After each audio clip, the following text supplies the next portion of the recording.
Bismillahirrahmanirrahim. How are you, students? Today we will study lecture number 28. Today we will do short answers of unit number 4. Chapter name is Turning Effect of Forces.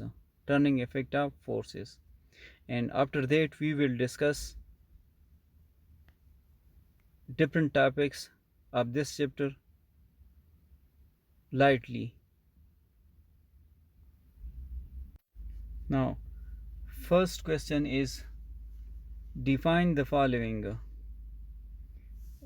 resultant vector.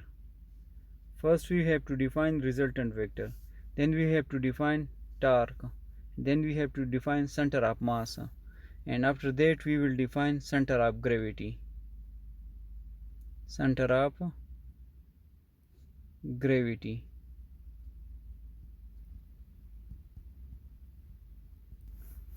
Before going into detail of resultant vector, first we will explain that a vector have magnitude as well as direction. So if we have two forces, F1 acting along x-axis and F2 acting along y-axis, then if we join the tail of first vector to the head of the second vector, then this vector is called resultant vector. You can represent it either by force, by F, or you can represent it by R. So F is symbolically also represented by R because it is the resultant force. So in vectorial form, resultant vector can be written as F is equal to F1 plus F2.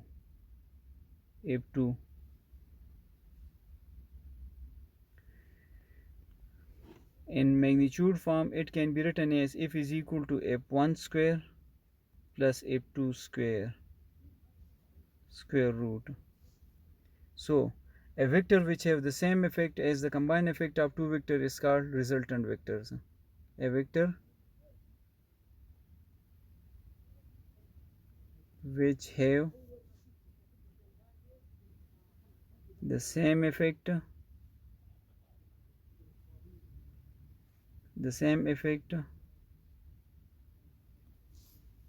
as the combined effect of two vectors, as the combined effect of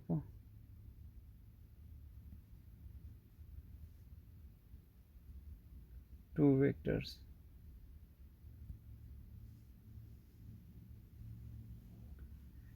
As the combined effect of two vectors is called resultant vector. Now after this we will explain torque.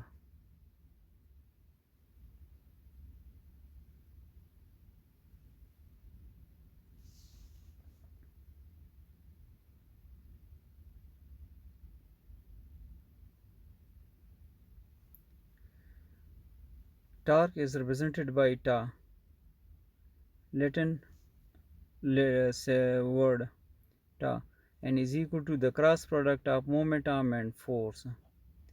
Cross product of momentum and force. This is momentum and this is force. So the cross product between momentum and force is called torque.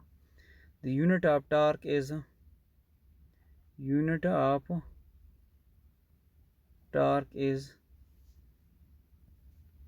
Newton meter. There are two types of torque: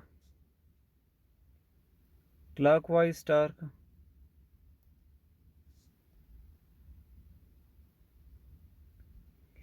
remember that torque is a vector quantity.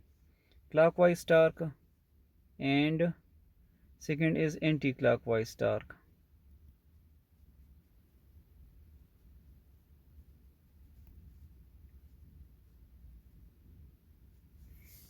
Clockwise torque is taken negative and anti-clockwise torque is taken positive.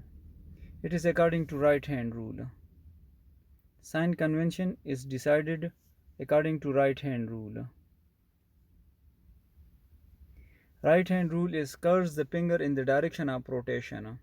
Curves the finger in the direction of rotation, the thumb will give you the direction of torque. So if torque is directed towards the observer, it is taken positive. If directed away from the observer, it should be taken negative. So anti-clockwise torque is directed towards the observer, so taken positive, and clockwise is directed away from the observer, so taken negative. Now next topic is center of mass. Center of mass is the point at which force is applied. Center of mass is the point at which force is applied. Force is applied, and this force make the body move.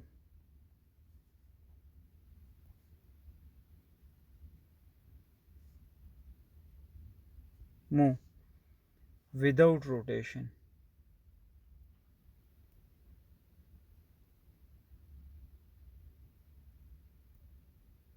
Without rotation. For example, you have a body like this. You exert force at this point.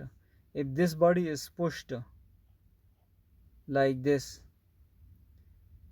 without rotating, and this also without rotating, then this point is called center of mass.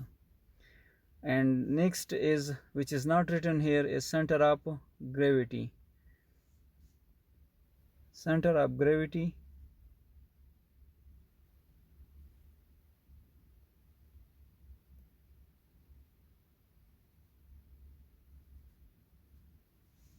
center of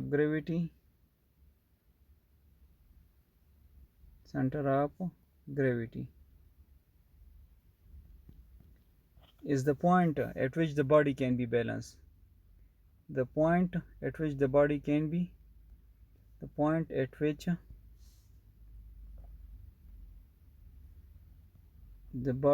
balanced.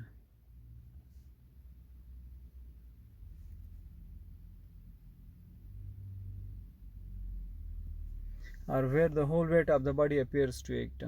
Or where the whole weight of the body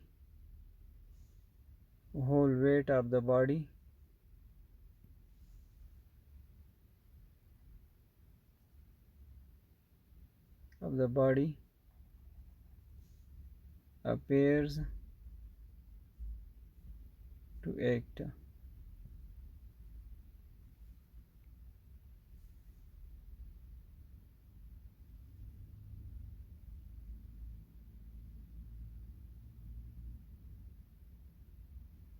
Where the whole weight of the body appears to act.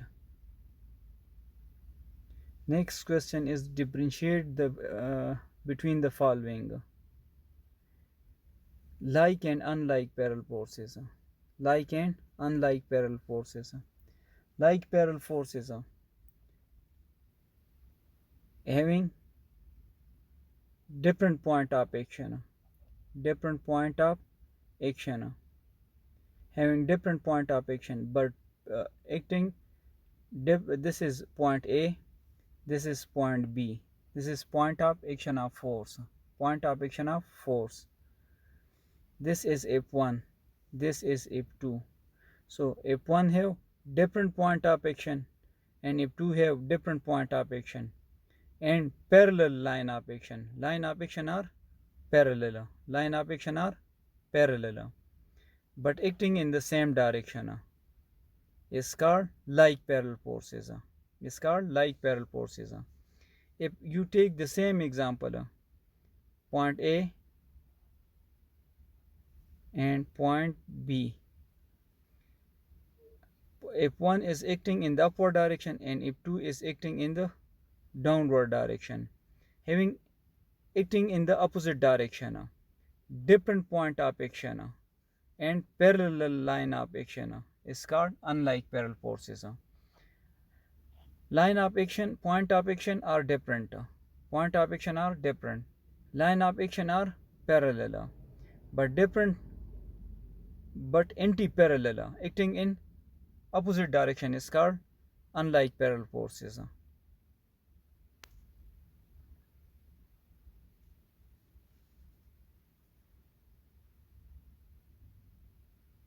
Now, next question is differentiate between torque and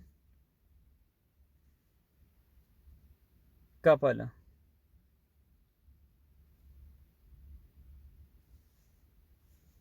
Torque and couple. Torque is the product of moment, arm, and force, and couple is the product of moment, arm, and force. But in this case, moment arm is twice as we have taken in the torque. For example, a body is rotating in this circle. This is the moment arm. This is A point, this is O point, this is B point. Torque is the rotational effect when the moment arm is between O and B. Either you take this moment arm or you take between O and A. So from this you can calculate torque, the rotational effect. And couple is calculated by when the moment arm is between A and B. So couple is 2 times that of torque. Couple is 2 times that of torque. Now stable and neutral equilibrium. Stable and neutral. This is neutral. Neutral equilibrium. Stable and neutral equilibrium. Stable equilibrium in which the body returns to its original position after a slight tilt.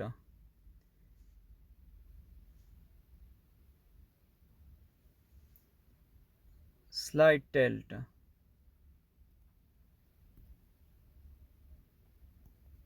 The center of gravity will be raised. Center of gravity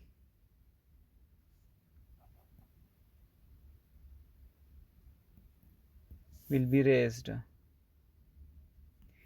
and will return to its original position, and will be returned to its original position is called stable equilibrium. Neutral, in which the center of gravity is neither raised nor lower after a slight tilt, is neither raised nor lowered, neither raised nor lowered, LR, and it will maintain its position. It's called neutral equilibrium. For example, ball rolling across a horizontal line. Center of gravity will be neither raised nor lower. So, like parallel forces are acting have different point of action, unlike have also different point of action. Like parallel forces have parallel line of action, unlike have also parallel line of action, but direction are opposite in unlike parallel forces. Torque is the rotational effect, couple is 2 times that of torque. Stable, in which when a body is slightly tilted and it returned to its original position, is called stable equilibrium. In stable equilibrium, center of gravity will be raised a little bit after a slight tilt, and in neutral equilibrium, its center of gravity will be neither raised nor lowered and will maintain its position. Now differentiate between torque and couple, already done. Difference between stable and neutral equilibrium, done. Why there is a need of second condition of equilibrium if a body satisfies first condition of equilibrium? First condition of equilibrium state that summation of force is equal to 0. You can take upward force is equal to downward force. Upward force is equal to downward force. Upward force is equal to downward force. It's said like that. Or leftward force is equal to force acting in the rightward direction. But for rotational equilibrium we need another condition, which is called second condition of equilibrium. If, as shown in the figure, This is point O, about which the body is rotating. If 2 Newton is acting in the downward direction, and here 2 Newton is acting in the upward direction, this will produce clockwise torque. This will also produce clockwise torque. So the body will be not in the state of equilibrium. The body will not be moving with uniform velocity. The body will not be at rest, because this force cannot cancel the effect of this force. So a body will be in the state of equilibrium if it satisfies both condition of equilibrium, first condition and second condition. So if someone asks from you what is complete equilibrium, so answer simply: if a body satisfies first and second condition of equilibrium, the body will be said to be in state of stable equilibrium, complete equilibrium.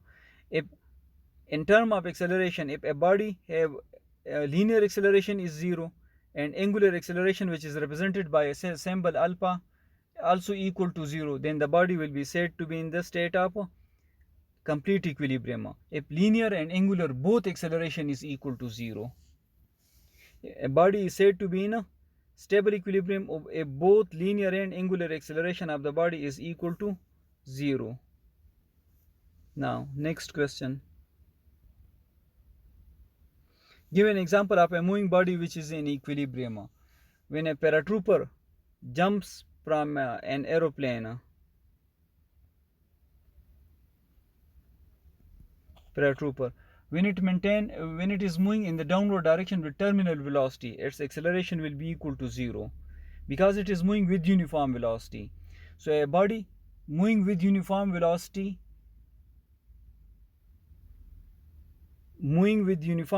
will be in the state of equilibrium when the velocity of paratrooper become equal to the terminal velocity. If its velocity will not be equal to the terminal velocity, the paratrooper will not be in the state of equilibrium. So an example of moving body which is in equilibrium is the paratrooper. When it attains a velocity of which we call terminal velocity. During terminal velocity, the dragging force become equal to the weight of the body. Force of drag will become equal to the weight of the body. When the dragging force become equal to the weight of the body is moving with uniform velocity, and this is a moving body which will be in the state of equilibrium.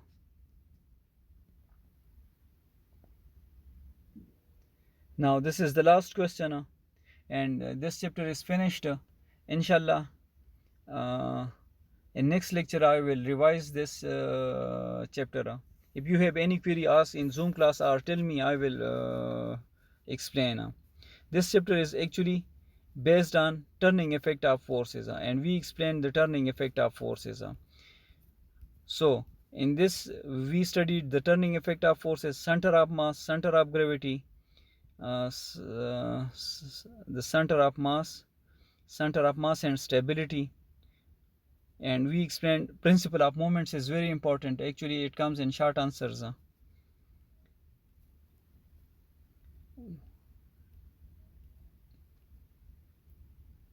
Rigid body, torque, component of forces. We explain all these things in this chapter. Thank you students. Allah Hafiz.